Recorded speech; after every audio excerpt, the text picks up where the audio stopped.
Hey there, I'm driving, but I thought I'd start knocking out some stories while I'm driving. So forgive the camera work, or just forgive. Be peaceful. Anyway, so here's a story about me joining the Marines.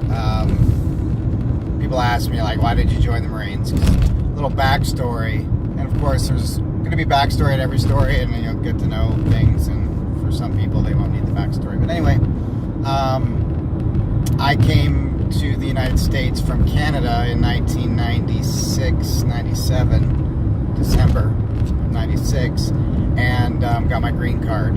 I mean, back then we called it a green card, so your alien registration card. Now a green card refers to MMJ card or something like that, or cannabis card. So a green card was my alien registration card. So, after about a year in the States, I decided, I wanted to join the Marines. And for me, joining the Marines wasn't like a patriotic thing. I'm not a patriot. I'm not to Canada or the U.S. I believe in the for the most part, in the way. I won't get into that. But at the time, I was a lot different than I am now. I wouldn't join the military now, other than I like the experiences that you get. So, but I was quite delusional about the whole process, because I grew up in Canada, and all you see in Canada, we get a lot of American channels, and you see the commercials, and you think, man, that looks awesome. Like, the Army, the Air Force, the Navy. I mean, really, the Navy. Those uniforms are hideous. As you get into the officer's uniform, but then they're just trying to look like Marines. So, and then the Army's uniform, I never really liked that uniform.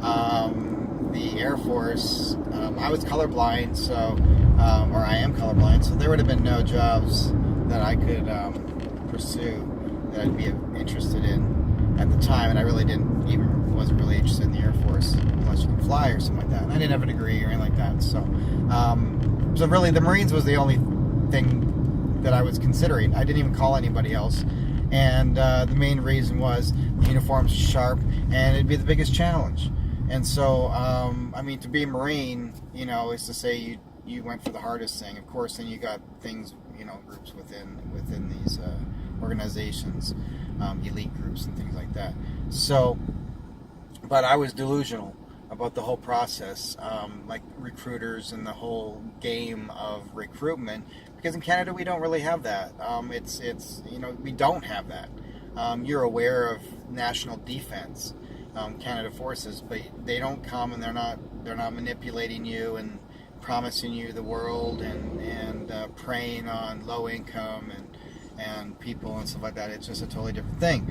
However, for me, I wasn't recruited. I looked up the phone number and I called them, and in my mind I was like, man, they must be getting calls all day. I mean, hopefully he'll have time to talk to me.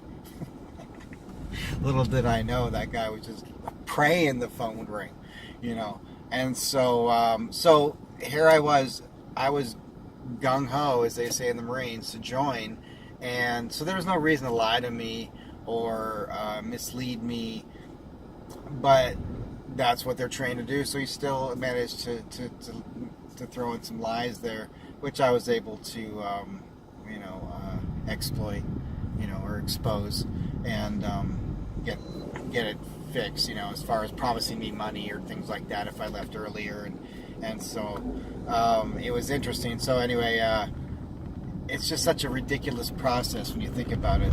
So when it came time after boot camp that I'm supposed to come home on boot leave and do, I think it's like, they call it like 10 days recruiter assistance, right? And you go out and you try to help recruit people, and you get points towards promotion by doing that. And I was just like, I'm not doing that. I'm not spending 10 days trying to recruit people. If people want to join, they'll call. That's my opinion. I'm not going to bother people. And you're supposed to do that, but I didn't. And no one ever bothered me about it, because I'll say, I grew up in Canada. I don't know anybody here. I didn't go to high school here. I didn't have any friends here. I'm not going to get my sisters to join or my mother to join. All my family's in Canada. So, and I told them that. I said, hey, I can come along with you, but I ain't gonna recruit anybody, you know. But I'll stand around. I'll answer questions. I'll do pull-ups in front of people, you know.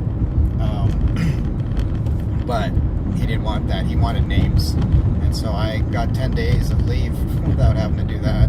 So that was nice. But yeah, so joining boot camp was just an interesting thing. It's or joining the Marines. It was interesting, but it really was. There was no other option. However, when my 4 years was up,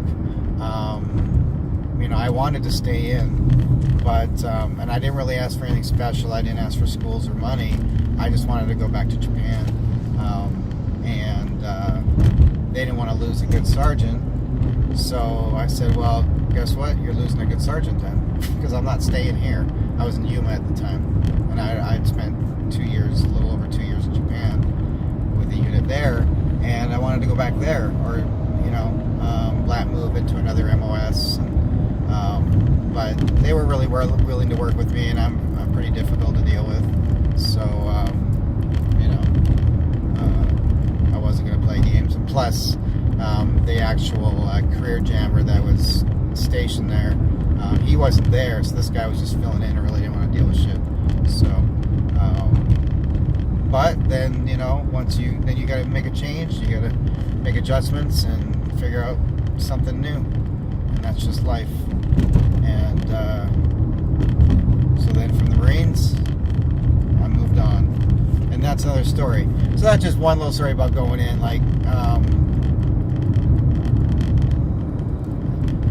if you want to know what recruiters do and things like that, and the little games, I can let you know, or I can clarify things. They mislead you with a lot of things. They tell you about the Soldier and Sailors Act, but they don't really know.